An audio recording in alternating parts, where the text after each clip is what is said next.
we've talked a little bit about basketball, right? Sure. I know I wasn't able to play organized sports. That was the dream of mine. I played 1 year in middle school.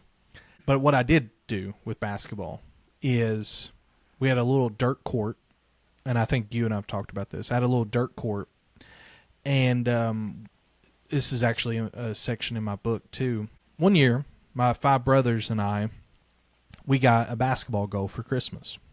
And man, I think I signed my NBA contract that day. So That's right. we had a little dirt court. It had gravel on it, and obviously, I don't know if you tried dribbling the basketball on gravel, it doesn't work too well. So we had to clear out all the gravel with shovels and rakes. So we did that. Now, I was outside playing basketball on that court in rain, snow, sleet, hail. It was dark, and there's a reason for that. It was my outlet. That's when I had the most one-on-one time with God. That's when he was stirring in me. That's when I had no one, I had basketball, and I had God just pouring into me in that time. Would you say you have any experiences like that as a youth that really begin to shape your experiences, that shaped who you are today?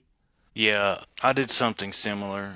I lived about 2 miles from our town park, and I would walk that there and back every day and play ball most of the day. Those were a lot of the times that I got to escape my situation, be somebody else, just be one of the guys that, Be quote unquote normal, right? yes, not worry about the problems of what we may eat, those type problems, and just be a kid and be myself, So definitely, there was a lot of those times when I would use sports as an outlet. So I coached basketball in elementary school for a couple of years and COVID kind of knocked that out, but I look forward to getting back to it one day. People couldn't really understand why I wanted to coach youth so much. I didn't have typically you do it because you have a kid that's the same age, or that's how you get into it, but God called me to serve youth early, and that's a quick way I found to do it. I talk about this quite a bit. Even just the sound of a basketball just would bring me so much peace. I know that's weird. It probably sounds a little weird, but I'm thinking the amount of yelling, primarily in our house, there was a lot of verbal abuse and some physical, less for me, more for my older brothers. A lot of conflict there, but we had a lot of yelling. And I struggle with people that yell today, honestly. But I'd run outside when the yelling began, and just even the sound of a basketball on my way to our little dirt court on the other end of the property, it would just soothe me. So I got into coaching because I was like, I can't be the only one. There's no way. There's no way. I can't be the only 10-year-old that suffers at home. So I want this to be an outlet for them. I want this to bring them peace. And I got to see that quite a bit. Sure, sure. I think it's fantastic that you're doing that, and not only do you help kids in that way, but you can also help to coach them as to how to treat others that may be less fortunate than them. Because sometimes at the early age, especially 10, 11, 12, those type ages, kids can be really mean and not even know they're doing it. Yeah. They can say things that are really hurtful and impactful, things that last a lifetime, and not even realize that, hey, this may not be that impactful to you, but for people that struggle with this on this kind of level, it really can be. And I think one of the things, as you were saying that, Joe, about bouncing a basketball, And I saw you play, so you got some game, Joe. So Hey, I appreciate that coming from Mr. Barkley himself here.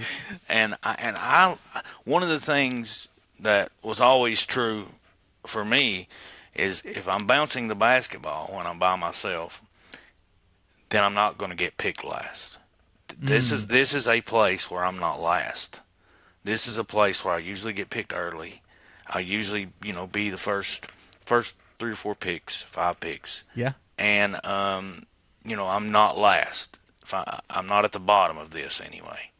And I found out I can control that when I'm in those moments that I'm by myself and practicing. I remember so I've been reading a book and we've talked about it. It's called Read.